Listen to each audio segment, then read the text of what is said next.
mọi người, Gia Phú rất vui được chào đón cô chú anh chị và tất cả các bạn đã đến với Gia Phú Travel. Thì hiện tại Phú đang đi làm việc ở Huế, thì cũng tranh thủ thời gian để cố gắng ngày hôm nay quay chia sẻ món ăn để gửi đến cho mọi người.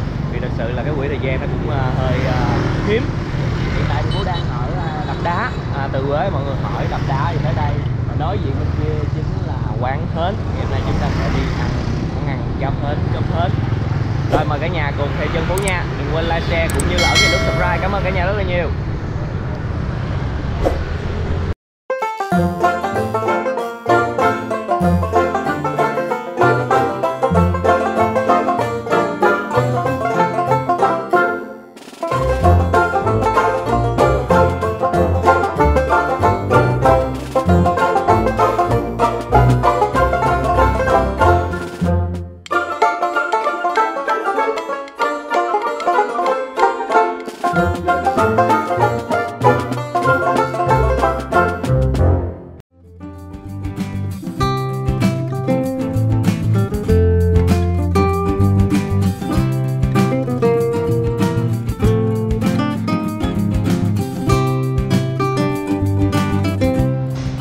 Trước mặt mọi người là quán cơm bún cháo hến số 3 Hằng Mật Tử.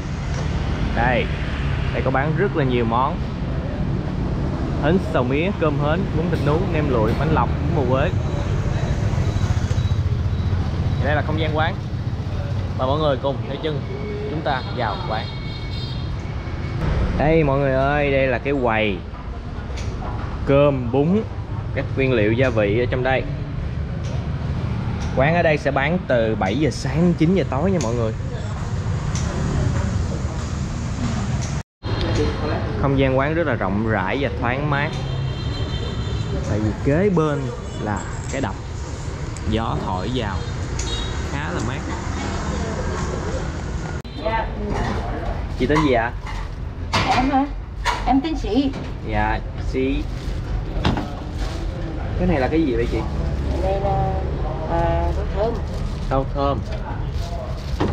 Còn cái sợi bào này là cái gì? Cái này là chọc mùng. Chọc mùng.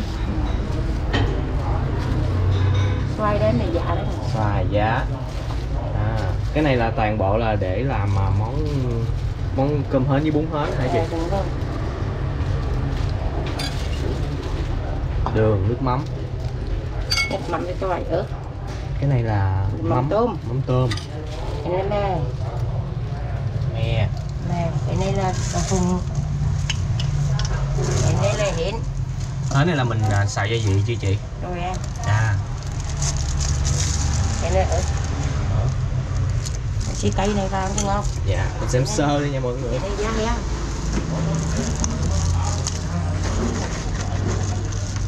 Da heo em rồi xong chưa? Dạ. Một tô vậy là bao nhiêu chị? 10.000 đây. 10.000. Chỉ có 10.000 thôi nghe. Bơ tự cái truồng mình mẹ đến ăn. Dạ. Truồng điêu lên. Đây là cháo hến. Anh cắt vô đến một người. Người ta này chỉ bếp nên mà nấu một tiếng 3 tiếng mới 4 ngàn này. 4 ngàn bếp khai. Cháo hến này hến ở trong luôn hả chị? Con này chỉ múc. Bây giờ mới bỏ. Lên một buổi lên phỏng làm rồi 10 ngàn tiền dẫn thôi, 7 đây là đó nè. Mua người cái gì rưỡi à? Mua một cái thôi. Nhưng mà mình dẫn mình làm 2 bình thôi. Cái trắng trắng là bột ngọt. Trắng trắng là bột ngọt không phải đường nha mọi người. Hồi nãy Phú nói lộn rồi. Chén cháo này cũng 10.000 hả chị? 10.000 em. 10.000. Em công ty Trương Giang mới quay ra em đó. Vậy hả chị? Mới ra quay đó. Dạ.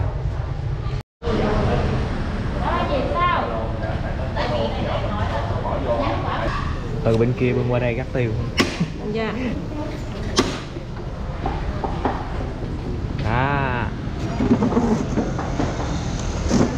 Trước mặt mọi người là 2 cháo, 2 bún và 1 hến xào. Nãy giờ Phú lâu quay cho nên Phú chưa có giới thiệu một vị khách mời đặc biệt trong chuyến đi Huế lần này và cũng là thổ địa ở đây, Cát Tường. Hello, Cát Tường xin chào cả nhà. Đây là bạn Lê Nghĩa. Hello, xin chào mọi người. Trời ơi, hấp dẫn quá mọi người ơi. Sáng ngày hôm nay ăn nhẹ nhàng như vậy để rồi đi chùa. Ủa sao kỳ vậy?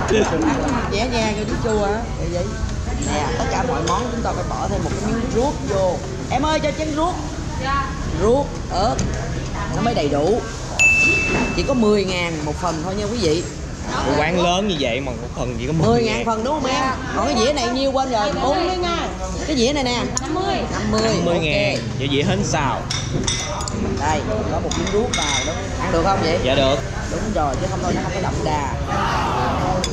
Có cái này nó mới ra được cái gì. Cái này Phú chưa ăn bao giờ, bún hến.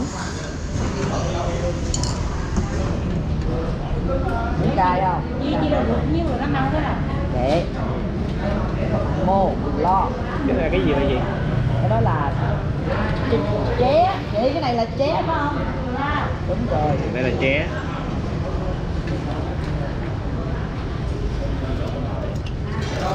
Dạ Phú và chị Cát Tường cùng lên nghĩa mời cả nhà nha. Ngon quá mọi người ơi. Ngon quá mọi người ơi. Một miếng chanh cho thêm vitamin C.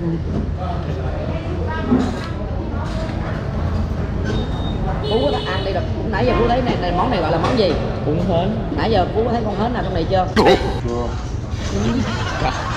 Có mà nó nhỏ đó. Đi Phú phải cho mọi người biết đặc biệt cái con hến của cái miền này nó khác con hến ở miền trong mình. Đây. Em bè cái này chúng ăn cho ngon này. Ở miền trong em cũng chưa thấy luôn. Đây là hến ở Huế. Bỏ thêm vô này. Mình phải bỏ thêm vô chứ hến ít lắm. Có 10.000 10.000 nha. Đừng đòi hỏi nhiều. Đó. Thấy hết chưa? Sao ăn lẹ quá vậy? Chưa không có review con nào nghẹn ngào của photo vậy? Mới có một gắp hết đã rồi. Ôi nè. Tuyệt vời quá. Tức là quỹ thời gian gấp rút cho nên là sẽ quay đại khái để chia sẻ với mọi người thông cảm nha. Rồi cái món này ăn nó mát lạnh chị. Ủa mát lạnh là sao Phú? Thì bún nó lạnh, với rau nó ăn mát. Được không? Phải ăn ớt vô cho nó ấm bụng lại. Lần đầu tiên tôi nghe review cái món bún hến là mát lạnh. Bún hến làm như ăn chè vậy, mát lạnh. Tưởng là mát lạnh hả? Đúng không? Hả? Lên nữa hả? Cái gì chè?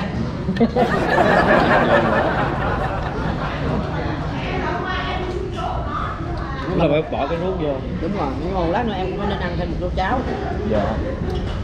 Để em nó có cơm, có cháo, có bún. Phải ăn tô cháo nữa mới ngon.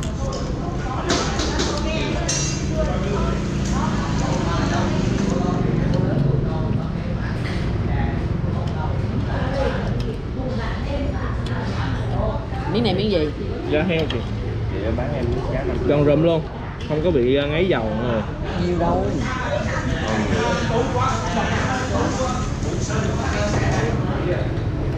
Đâu một bún nữa. Một cháo nữa chị. Một cháo một bún. Một chảo một bún. Mọi người cứ gọi mạnh lên, 10.000 tô. Hủ bào phải không? Dạ. Em hầu. Một dĩa riêng. Lớn. Ê, bây giờ nè, cái này nè, bây giờ là mình lấy bánh tráng mình xúc cái này nè Nghĩa. Đây là cái tô nước này là khi nào em mà có ăn cái này mà nó nước không trôi thì mình sẽ húp cái miếng nước hến. Sau khi mà em ăn cháo với em để mình lấy bún. Nước hến nha mọi người. Rất ngon nha mọi người. Xúc đi. Xúc vô.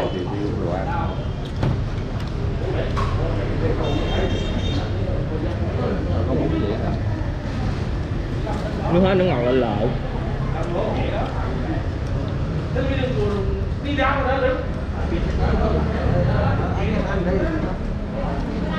Ở trong Nam mình đó quý vị, cái nước luộc hến này người ta sẽ nêm nếm vô, nghĩa là nêm nếm vừa ăn giống như là kiểu như hấp xả mà người ta nêm nếm vô vậy đó. Nhưng mà còn ngoài này là cái nước luộc hến không, người ta chỉ hiểu không, cho nên là em nói nó lạt là vậy đó, nó ngọt của hến chứ nó không có kiểu nêm mà nhiều vô. Mộc mạc. Đúng rồi, nó mộc mạc. Cho nên là vì quá thương mọi người đi và đặc biệt là Phú Ba ăn thêm cái ché. Rồi ăn đi. Để cho mọi người biết cái nè mọi người, đây mới là cái ché chính gốc nè, chính gốc ở trong miền Nam rất thích đi ăn ché luôn, không biết cái Ché trộn. cái này mới là Ủa chứ miền Nam ché làm sao? nó cũng không lấy từ trong này ra, không biết là có chính gốc hay không. Đây là gói bằng cái Nè, nhỏ xíu nè mọi người. Như vậy nè, có một cái lá ổi á, lá ổi hay lá dong gì đó. ăn luôn. Trời ơi. Nó rất vừa ăn, không hề chua. Không hề chua nha. Thấy ớt quá trời ha. Không chua. Chị chưa ăn ché bao giờ. Ớt hay mè me chua quá.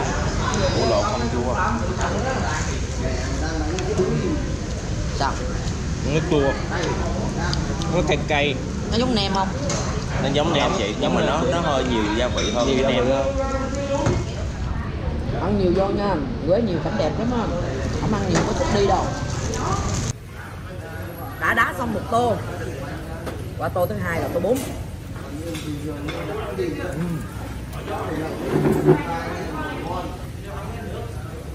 Có bộ làm được quá ha.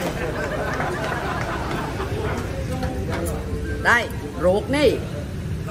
Mình về Huế mình phải review bằng tiếng Huế. Ruột đi.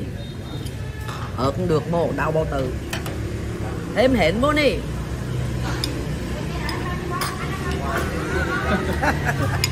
Hẹn đi. Đi. Đó. Là miếng không chị? Miệng. Miệng không phải miếng mà là miệng. Miệng. Ăn đi.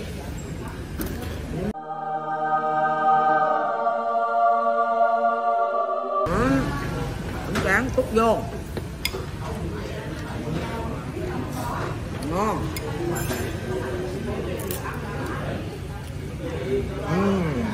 Rồi cũng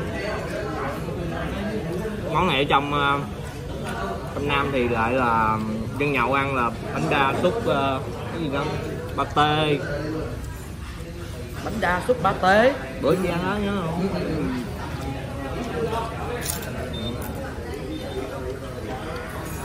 Rơm rớt luôn mọi người. Rất là vui miệng.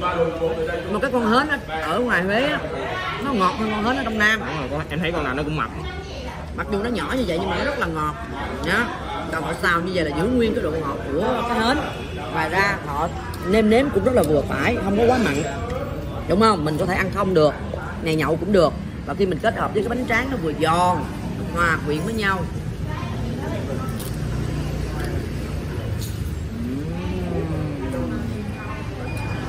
Tuyệt vời. Hến nữa. Cháo hạt rất là nhiều nè mọi người, to nè nhưng mà dễ ăn nha, nó không có bị đặc.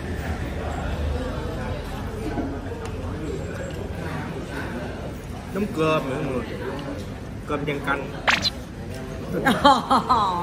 Vậy là em phải kêu cái món cơm hến nữa nó sẽ khác. Tại vì bây giờ cái quán này gọi là quán cơm hến. Mà nếu em không ăn thử một cái cơm hến thì là em chưa có phải là review của quán. Nãy giờ em mới cháo bún đúng không? Nhưng mà cái quán này ta không gọi là món cháo hến, không gọi là món quán bún hến, mà cái này gọi là cái quán cơm hến. Đối với em, ngày hôm nay quán này được gọi là quán Phú Bao. Cho nên chị Thiết nghĩ là em nên kêu nữa một cái chén cơm hến nữa. Rất là chén hả chị? Nó cũng là như vậy, 10.000 cơm hến. Dạ lấy một cơm hến. Trời ơi mạnh dạn quá. Gì với Nghĩa? Gì với Nghĩa cho biết cái vị chứ. Biết vị chưa ăn cơm? Cơm đó. Đây là dĩa rau nè. Cơm cũng bỏ ruốc vô hả chị? Ừ. Ủa, thấy coi họ có chan một miếng rồi. Thì như em ăn mặn thì thêm là không thôi. Nhìn cũng như dĩa bún mà ở dưới là cơm nóng. Ăn đi rồi coi nó giống cái gì. Đây quý vị, cái dĩa rau của nó nè, mọi người thấy không? Nhỏ không thấy không? Nè, đây là dọc mùng nè. Cái này là gì? Cái này là gì? Xoài. Rau thơm của miền Trung á, nó thơm hơn rau thơm của miền Nam. Đúng rồi mọi người. Mặc dù nó nhỏ nhưng mà nó cực kỳ thơm và cực kỳ nồng. Đi cơm ít lắm, không có nhiều. Đúng rồi, rau không hả? Chủ yếu là rau. Khoảng 2 muỗng cơm. 10.000 nha, 10.000 chứ 10 Phú rau là phải ăn 5 tô.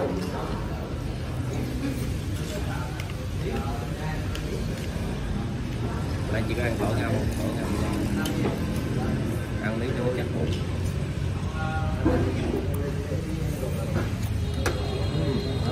Cái món cơm này á, nó sẽ đậm vị hơn là cái món bún. Bún thì chan cái ruốc vô thì nó lại thêm về cái vị ruốc.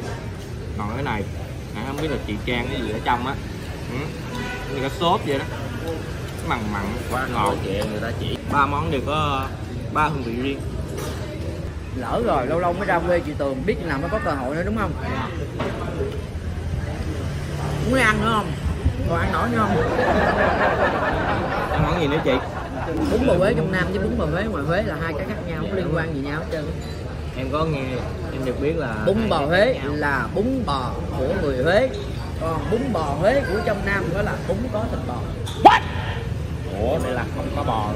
Bún bò thì nó là bún bò, nhưng mà bún bò Huế là nó không có giống bún bò Huế. Ủa?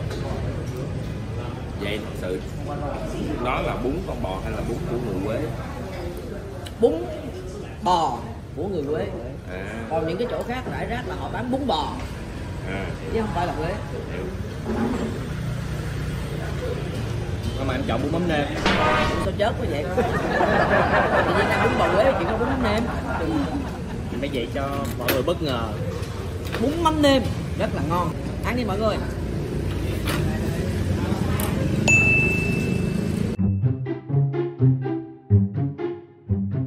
Ok mọi người ơi, trước khi mà chúng ta đi ăn món bún mắm nêm thì vị trí Phú đang đứng là gần với cầu Tràng Tiền. Mình sẽ đi thẳng tới nữa. Quán bún nêm đó sẽ nằm gần với chợ Đông Ba. Mời mọi người cùng theo dõi nha. Hiện nay là ở Huế là không gian rất là mát, nhất là mà khi mà đi qua sông Hương á, gió thổi mát lồng lộng luôn mọi người.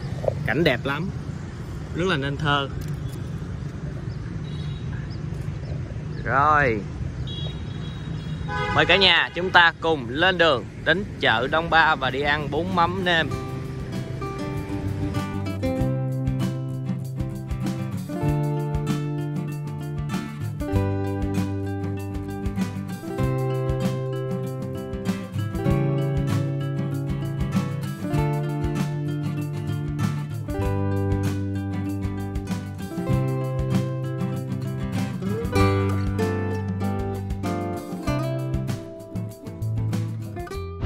Đây mọi người, kế bên quán bún nêm đó là cái cầu Gia Hội và đường mình đang đứng là Phan Đăng Lưu. Quán có tên là OB bún mắm nêm đặc sản nem chả ché ở số 1 Phan Đăng Lưu, thành phố Huế.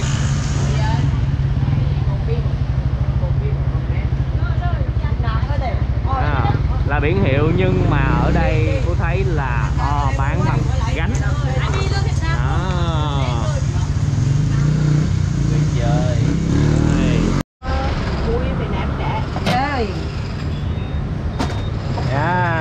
Đã bao lâu rồi không về miền Trung thăm người em ban bún mắm nêm.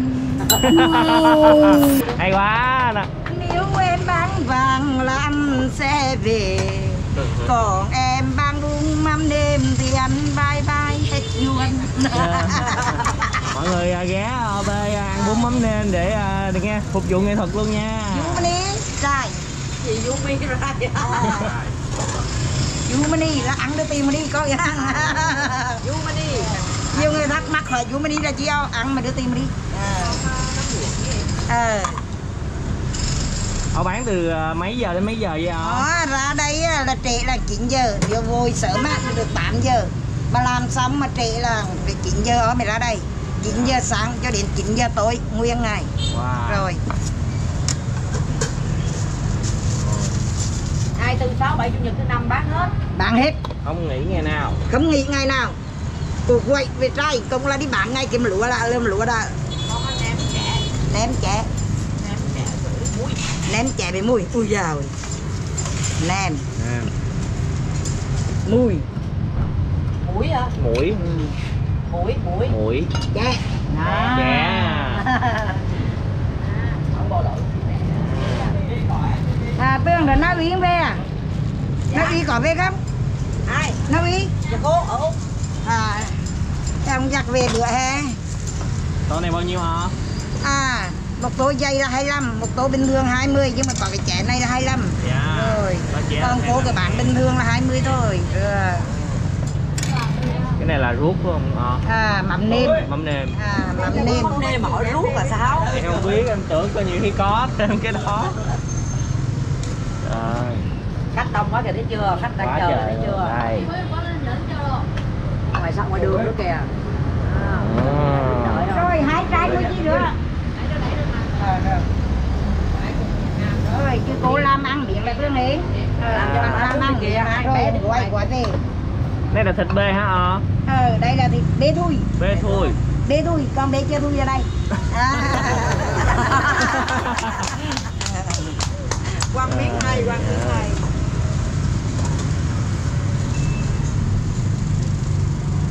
Đây mọi người, đây là các nguyên liệu trong tô bún mắm nêm. Thật là hay. Cái này là sa tế tỏi hả? Trong mà kêu sao tế, ở đây là cô gọi là ớt tương. Ớt tương. Ớt tương.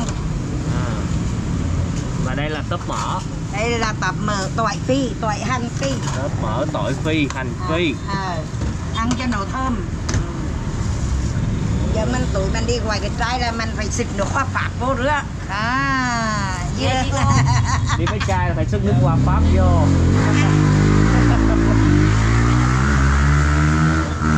Nó mới áp được cái mùi mắm nêm. Gần ấy.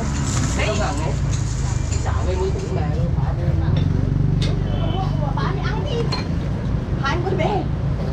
Tao bán ở đây là bao nhiêu năm rồi hả?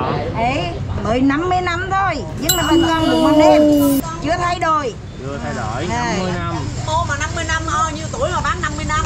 Con trai ơi, già rồi cho rẻ với ai nữa em ơi, con ơi. Thằng trên đâu là 40 rồi. Bạn 40 mấy năm, gần 50 năm rồi đấy chứ. Nửa Mà thế vẫn kỷ. còn bụng mắm nêm mà. Rồi. Rồi, ok. Cô làm ăn điện là Giờ sẽ gọi và ăn thôi mọi người ơi. ăn là chúng mình ăn chiều. Chơi là chơi chúng mình cùng chơi lên. Họ làm cho con đó à? Con ít bún thôi nghe. Rồi. Ít bún, đứa bồn ít bún hết á. Rồi, ít bún lại bún lui. Rồi. Được. Ơi.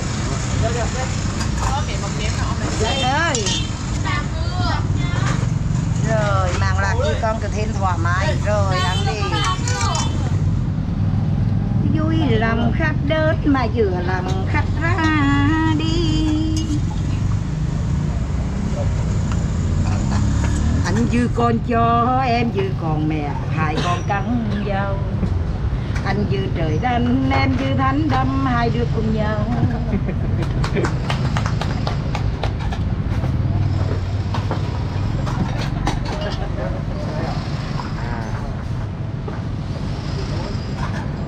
Tô này là tô đặc biệt hả? Tối nay có thể ở bạn khách là cũng 30 thôi. 30. Hàng khác đi một chút bò.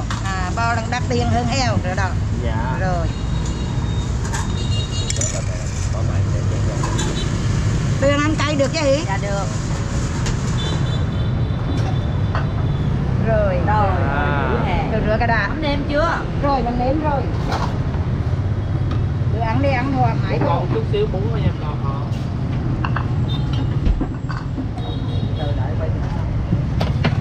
Đúng rồi đó. Con thấy là có tai heo với lại cái gì không? Tai heo, chả da bò. Chả da bò. Nêm chả. Nêm chả. Rồi đây là mùi.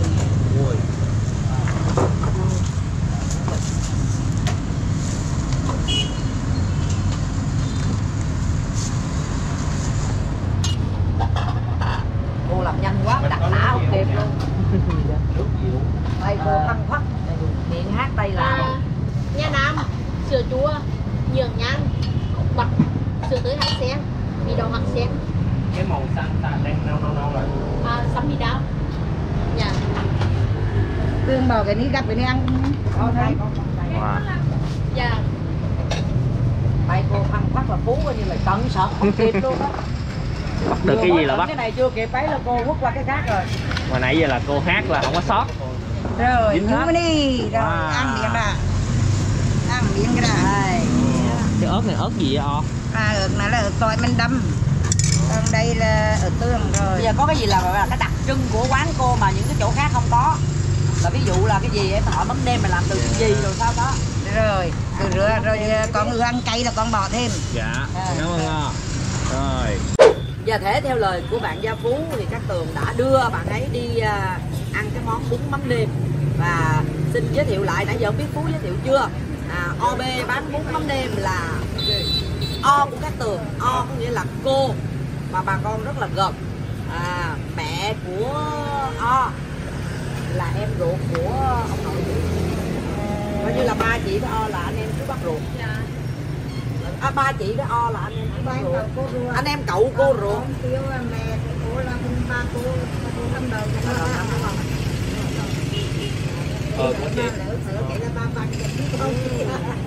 đặc biệt ở đây cái mắm nêm rất là thơm. Bác Phú hãy tìm hiểu cái mắm nêm này, nó ngon lắm.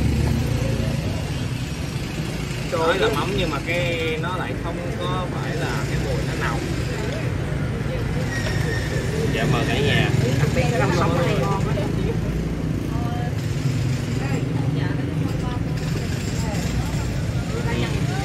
Không có tương cái nào đi. Không cô muốn gì đó.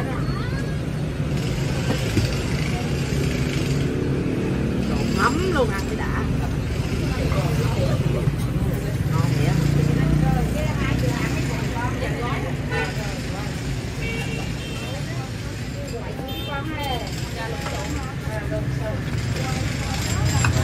Lại nước. Đâu có ăn đâu. Dạ cũng ăn. Không, 3 người ăn. 3 người thôi mà. Được, nó cay. Cay lắm. Vừa chậm lưỡi là cay lắm luôn á. Đổ mồ hôi liền luôn. Cay quá. Cái thịt bê ngon quá. Nó mềm luôn. Bye bye.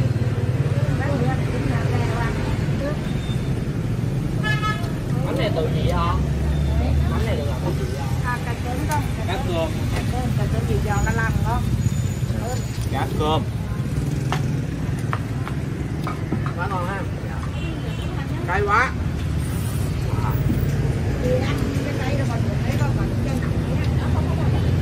Có hài con rồi, nó bỏ ớt quá. Thôi nó cay.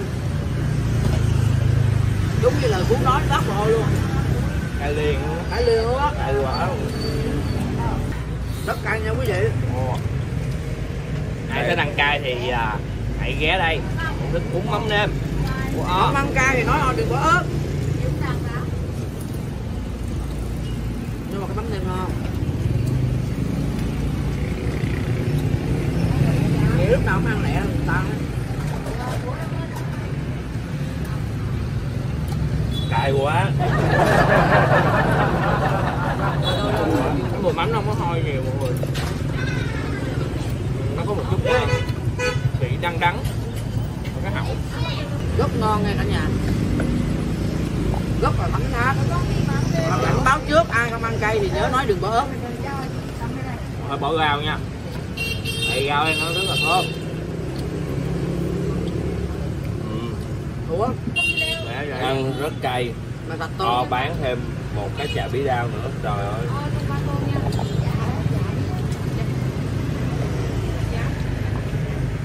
Giá thì có từ 20.000 đến 30.000. Nó cay mà mình đổ mồ hôi luôn. Số 1 đang luôn nha quý vị. Đối diện cầu Gia Hội. Xéo qua là chợ Đông Ba. Mình ăn xong có sức mình vô chợ mình mua đặc sản đem về. Thôi, mấy mọi người thử tập trung nhưng nó cay quá rồi.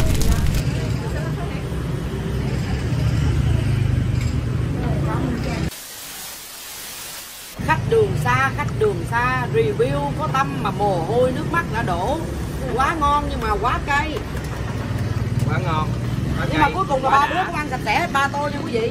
Ngon quá, cay quá. Nhưng mà ở đây có một cái thùng nước trà nóng. Cay quá uống vô hết cay liền. Ủa là giờ uống trà nóng hay là uống trà lạnh? Dạ cũng này cay. Tôi năm nay hơn 70 tuổi mà tôi chưa gặp cái trường hợp nào mà như thế này cả. Rồi chưa? Bác xã đã. Ngày hôm nay xin cảm ơn chị Tường đã dẫn tụi em đi ăn cơm hến, cháo hến, bún hến và quán của OB bún mắm nêm. Vô đây ăn mắm bún mắm nêm không những được ăn mà còn được nghe văn nghệ. Hát bài nghe chơi. 2, 3 vô. Mai gì đây? Bài gì không? Có ché rùi rồi lại đàng hoàng lịch sử nè. Đi cô chưa kịp làm á.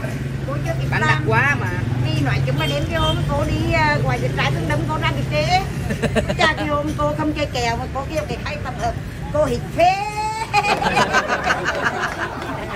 Lên thiên đàng, lên thiên đàng. Lên nóc nhà là bắt con gà. Tuyệt vời luôn. Tối đi Phương Đông nhảy đầm. Chơi một cây. Sáng đi bán cũng đẹp. Đây. Nào, thấy cô cắt tường chưa? Xuất sắc luôn.